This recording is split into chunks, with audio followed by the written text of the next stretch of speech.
Duhagurutse Kigali saa 2:45 tugiye kwerekeza mu gihugu cy'abaturanyi mu Burundi.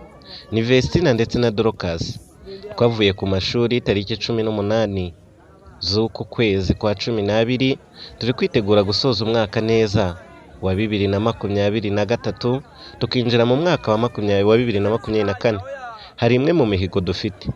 Ahangaha bari bageze mu gihugu cy'u Burundi, bari kwitegura kujya kwinjira muri stade cyangwa se ahari bwabere igitaramo cyabo bagiye gukorera mu Burundi. Ni abakobwa babiri b'abana na Irene wa gatatu, akaba management waba ba Vestina ndetse na Dorcas. Bamaye imipira y'ikirangantego cya channel ya MI Empire. MI Empire bombi bakaba bari hano uko ari batatu, Irene, Vestina ndetse na Dorcas. Bakigera mu Burundi basanganijwe abakobwa beza cyane baza kubakira bari mu kigero cy'imyaka imwe. Aba bombi Vestina na Dorcas bafite indabo mu rwego rwo kwerekana ibyishimo bidasanzwe. Ni indabo zifite ikimenyetso cya Merry Christmas kigaragaza yuko twenda gufunga umwaka tuwusoza. Njye ni Nsabimana Jean Bosco, iri cano Kamatoki TV. Tugiye gukomeza dukurikirana ibigiye kubera mu gihugu cy'u Burundi. Igitaramo ndetse kiratangira mu kanya isaa 9 zuzuye. Ndagira ngo ukomeze kureba iyi video ntuze gucikanwa kugeza n'igitaramo kinjiyemo, kuko iyi ni video nini cyane kandi ifatanye. Vestina ndetse na Dorcas na Irene bakigera mu Burundi, itangazamakuru rikorera mu Burundi ryaje kubahata ibibazo ndetse no kubafata ibimwe mu ma highwest bari bwakoreshe mu mavideo baprodinga bimwe mu bitaramo biri bwabere hano mu Burundi. Nk'uko muri kubyibonera kuri kamera za Kamatoki TV, murababona abanyamakuru benshi cyane bari kubagenda inyuma. Vestina ndetse na Dorcas natwe twagumye tubagendaho buri kanya intambwe ku yindi. Nkubwira yuko ubu ngubu twebwe nka Kamatoki TV twafatanye imodoka na ba Vestina ndetse na Dorcas, turavuga ati reka tugende tubakurikire tugere no mu Burundi turebe wagwani, dusobanukirwe tumenye uko buri kimwe cyose kiri bwagende kiba. Irene akigera hano mu Burundi hari ikibazo yabajijwe n'abanyamakuru kuri Vestina ndetse na Dorcas. Ni ikihe kibazo Irene yabajijwe? Irene bamubajije yuko Vestina ndetse na Dorcas bari biteguye kuba bagera mu gihugu cy'u Burundi mu mwaka utaha washize, ariko ngo ntibyakunze yuko bahaje, bakaba bize muri uyu mwaka wa 2023 dusoza. Bamubajije ikibazo cyaba cyarabiteye, Irene avuga yuko ibi bibazo byombi bagomba kubyandika ku gapapuro bakaza kubimubariza hamwe, akaza kubisubiriza hamwe. Hari ikindi kibazo yabajijwe impamvu Vestina ndetse na Dorcas mu bijyanye no kwiga mu masomo uburyo ki arabaswa. Aramubaza ati se Irene, impamvu bano bana bashobora kuba bagira amanota makeya ni ukubera ku bigo bigaho cyangwa ni iyihe mpamvu nyine yabibitera?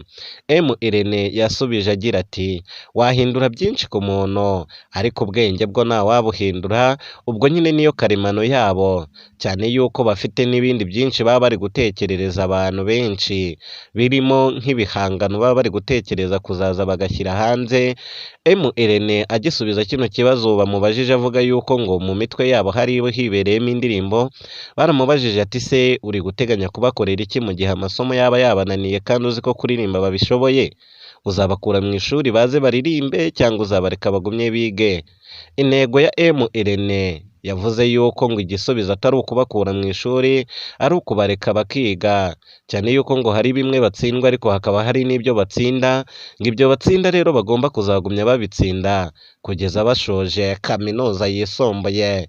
Hari amakuru acicikana avuga yuko aba ba Vestina na Dorcas nibamara gusoza aya mashuri yo mu Rwanda ngo bashobora kuzajya kwiga muri kaminuza yo muri Amerika yitwa University Harvard. Ikaba ari kaminuza ihenze cyangwa se ikomeye cyane ku isi. Ibi ngibi se Irene azabigezaho bano bana? Nicyo buri wese ari kwibaza. Bamaze iminota igera kuri 5 bahatwa ibibazo n'abanyamakuru bo mu Burundi, harimo Magic Channel, ikinyamakuru gikorera ku rubuga rwa YouTube. hakiyongeraho natwe Kamatoki TV, twese twari turi kugenda tumuhata ibibazo kugira ngo dusobanukirwe. Yabajijwe ku kibazo cya nyuma mbere y'uko agenda, bamubajije indirimbo bitegura gushyira hanze. Ntabwo ari aba banyamakuru bo mu Burundi gusa bari bahari, kuko na RBA ikinyamakuru gikuru cyo mu Rwanda nk'uko muri kubona imodoka yabo yahasesekaye, nabo bari muri bamwe mu baje hano. Muri kubona abakobwa benshi mu Burundi rero bakora umwuga w'itangazamakuru. Irene yari yitwaje bodyguard 3, Yanare Faizo ndetse n'undi n'abandi 2 tudasanzwe tuzi. Baminjije mu modoka nziza ya Vewiti y'ibara ry'umutuku, bitegura kubinjiza muri hoteli igiye kuberamo kino gitaramo, banitegura nyine baruhukamo gatoya nk'abantu bakoze urugendo bava mu Rwanda bagera mu Burundi. Babinjiza mu modoka rero ya Vewiti nziza cyane, imodoka ifite ibirahure bya fime, Vestina na Dorcas mu mipira y'umweru ya jumper, Irene jumper y'umukara. Bombi bigera mu modoka aho basanganijwe umuntu ugiye kubatwara akabageza mu marembo ya hoteli y'inyenyeri 5 igiye kuberamo kino gitaramo. Dorcas nk'uko muri kubibona yari yageze isoni n'ubwoba bwinshi cyane, kuko atamenyereye guhura n'abantu benshi bangana kuno, cyane yuko ari ubwa mbere bari barenze imbibi bageze mu gihugu kitari icyabo. Nk'uko uri kubibona ari kugenda akebaguzwa. Abantu benshi nabo bashungereye mu modoka, bari kuza ku kirahure Vestina yicayemo, bakajya bagikomanga ngo barebe ko yamanura ikirahure bamuvugishe, ariko Vestina ntabwo amenyereye ibintu by'itangazamakuru. Urabona ko yakanagujwe rwose, ari kurebaguzwa nk'utabizi. Yagize kuno amanura ikirahure ngo avugane nabo. Yanare Faizo nk'uwo murindira umutekano yamubwiye ati ibyo bintu ntabwo byemewe,